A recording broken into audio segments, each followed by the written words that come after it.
Selamat datang di video pembelajaran web development. Jadi di video kali ini kita akan bahas materi baru ya, khususnya di bahasa pemrograman JavaScript ini, yang mana sebetulnya adalah asinkronus pada JavaScript gitu.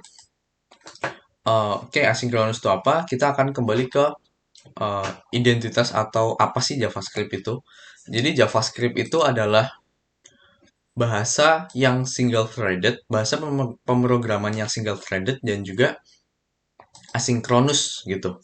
Nah, maksud dari single threaded dan asynchronous itu apa?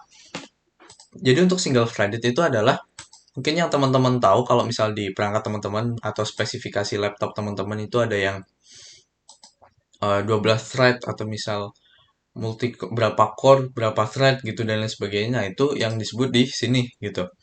Jadi pada dasarnya thread itu adalah uh, komputer yang menjalankan task-task pada bahasa pemrograman ataupun kode yang ditulis gitu. Jadi JavaScript dia hanya menggunakan dari semua thread yang ada. Biasanya kan laptop-laptop zaman sekarang tuh threadnya udah banyak ya. Nah, walaupun banyak itu JavaScript dia tetap cuman pakai satu gitu.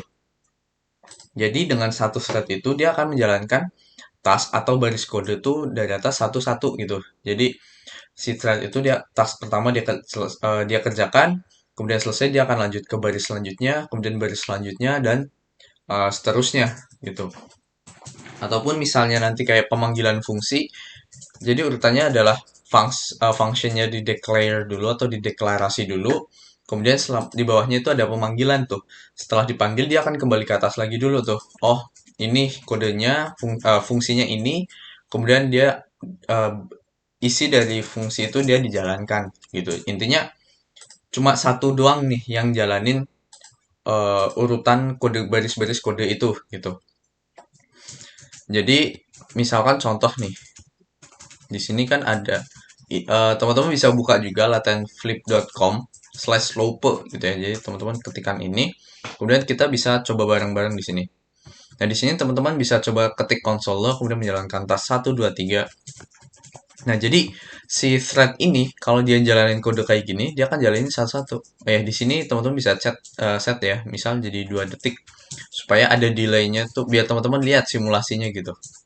Jadi misal kita run, nah menjalankan task 1, kemudian task 1 selesai, thread itu dia akan jalanin task selanjutnya, task kedua, kemudian dia akan menjalankan task yang ketiga sampai selesai, kemudian program selesai gitu. Jadi itu yang dimaksud dengan single threaded. Nah, apakah ada bahasa pemrograman yang multi threaded? Ada, contohnya adalah Java gitu. Java dia bisa single threaded, bisa juga memanfaatkan fitur multi threadednya gitu. Tapi kalau JavaScript dia hanya single threaded. Nah, kalau single threaded, kalau misal ada task kayak tadi tuh, jadi ada task 1, 2, 3. Kalau misal tasknya simple, kayak misal cuma console log, itu kan gampang tuh kan, cepet gitu. Nah, kalau misal function ataupun ada sebuah proses yang mana dia kompleks, otomatis yang kompleks yang mana dia membutuhkan waktu lama ya. Jadi kalau misal dia membutuhkan waktu lama, gimana tuh jadinya?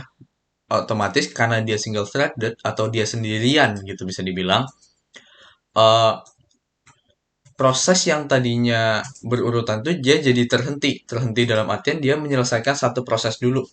Jadi misalkan task 1 selesai, gampang. Kemudian task 2 tuh kompleks atau susah. Maka dia akan jalanin dulu tuh task 2 terus sampai selesai, baru task 3 dijalankan selanjutnya gitu. Nah, kalau di proses di website itu tuh kurang bagus gitu. Jadi kalau misal teman-teman contoh buka website, kemudian yang mana dia ngambil data, misal contohnya YouTube gitu. Kan YouTube tuh dia ngambil data berupa thumbnail video, judul video, durasi video dan lain sebagainya. Nah, kalau misal dia pakai single thread apa? Karena dia single threaded JavaScript, jadi pada saat user membuka website YouTube, kemudian proses selanjutnya adalah data dari server tuh diambil gitu. Jadi ada proses loading di situ. Nah, loading ini kan tergantung kecepatan WiFi dari user tuh. Nah, kalau misal WiFi user cepat, jadi ya nggak terlalu masalah gitu. Tapi kalau misal lemot, lagi proses data ambil, tapi websitenya belum ditampilin tuh. Jadi pada saat misal www.youtube.com gitu, pada saat di enter, ya udah kayak putih aja gitu, nggak ada isinya. Nah, user kan otomatis bingung, ini tuh laptopnya yang error, ngehang, ataupun memang websitenya yang lemot, atau gimana, atau wifi-nya dia. User nggak tahu nih, karena tidak ada pemberitahuan gitu atau notification. Sama, jadi ini juga berlaku di user experience ya. Jadi sebagai user tuh user kurang nyaman karena user sendiri nggak tahu apa yang sedang terjadi di website itu gitu. Nah, disitulah konsep dari asynchronous ini datang untuk membantu gitu. Jadi asynchronous itu yang menyelamatkan. Jadi maksudnya gimana nih asynchronous? Nah, asynchronous itu pada dasarnya adalah cara yang membuat supaya proses ataupun task itu bisa dikerjakan sembari menunggu task lainnya selesai gitu.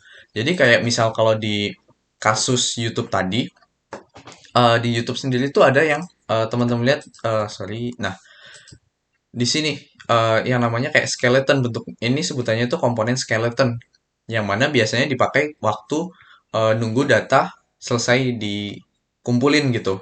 Nah, dengan adanya asinkronus, proses-proses yang bisa diselesain dulu, dia itu diselesain dulu, baru yang tadi lagi berjalan itu bisa ditampilin setelahnya gitu. Jadi kalau di kasusnya YouTube ya, user buka YouTube nih, kemudian data diambil. Nah, karena kan datanya loading tuh, butuh waktu untuk selesai atau menyelesaikan pengumpulan data dari server tuh. Nah, sembari menunggu, ditampilin aja dulu websitenya. Nah, websitenya ditampilin dulu, tapi dia dalam bentuk kayak gini. Jadi dia nampilinnya skeleton dulu gitu, supaya user tahu, oh tampilannya kan skeleton, jadi user paling nggak tuh tahu, oh ini tuh lagi loading gitu. Datanya lagi di load, lagi diambil dari server supaya ditampilin ke user gitu.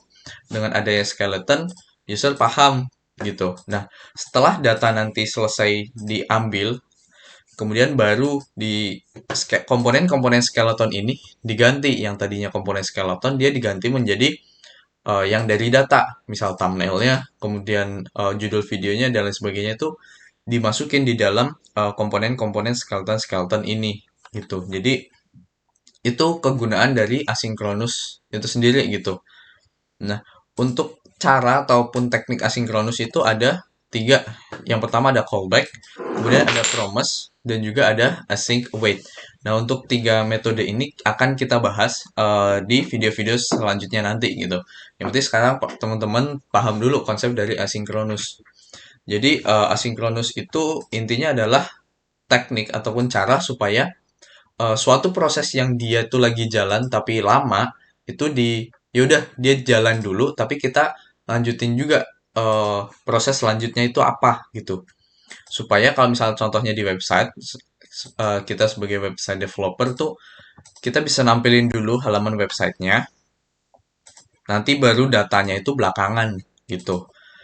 Nah, misal kalau misal di simulasinya nih kan kalau misal kalau misal single threaded dan dia nggak asinkronus, kan jadinya gini nih. Dia buka YouTube, kemudian ngambil data dulu nih. Nah, ini di sini mensimulasikan ngambil data yang lama ya. Jadi ambil data dulu, ambil data dulu, ambil data dulu. Websitenya belum tampil. Baru setelah semua website ditampilin gitu. Jadi pada saat mengambil data, nah di saat ngambil data websitenya tuh masih belum ada kayak masih putih aja gitu belum ada apa-apanya karena dia prosesnya eh, nggak asinkronus atau alias sinkronus sinkron jadi satu-satu gitu nungguin satu selesai baru jalanin selanjutnya itu sinkronus ya. Nah karena asinkronus yang tadinya prosesnya kayak gini alias nunggu baru websitenya tampil nunggu data selesai baru website tampil dia akan dengan adanya asinkronus jadinya kayak gini. Nah, di sini kan kita bahas tadi sebut ya, ada salah satu tekniknya namanya callback. Nah, di sini kita pakai salah satu callback, yaitu adalah set timeout gitu. Tapi teman-teman nggak usah pusing dulu maksudnya itu gimana set timeout atau callback atau gimana. Itu nanti aja. Tapi intinya bagian dari ini tuh yang callback yang ini nih. Sampai sini. Nah, ini yang disebut dengan callback gitu. Tapi callback itu apa dan bagaimana cara pakainya itu nanti kita akan bahas di video selanjutnya. Tapi intinya di sini simulasinya jadi dia akan membuka YouTube, kemudian dia akan memulai proses pengambilan data tuh. Jadi data akan mulai diambil, tapi pada saat data sedang diambil, itu dia dijalankan di sebelah. Nah, di sini website tampil dengan komponen skeleton, baru nanti kemudian data yang tadi diambil itu selesai diambil, kemudian komponen skeleton diganti dengan data yang asli gitu. Jadi kita tampilin dulu, misalnya 300.000 ya. Jadi kita buka, kemudian data diambil, kita tampilin dulu websitenya, tapi kita tampilinnya dengan komponen yang namanya skeleton gitu. Jadi kita ambil data nih kan. Nah, ini tampilin dulu dengan komponen skeleton, baru ambil data, selesai tadi ngambil ya urutannya, jadi dia ditaruh di paling belakang. Nah, kemudian data selesai diambil, komponen yang skeleton tadi diganti dengan data yang asli gitu. Jadi dengan adanya asynchronous ini kita bisa memberikan user experience yang lebih seamless lagi, yang mana user tuh mengira sehingga user tuh mengira tidak ada yang ngehang dan lain sebagainya gitu.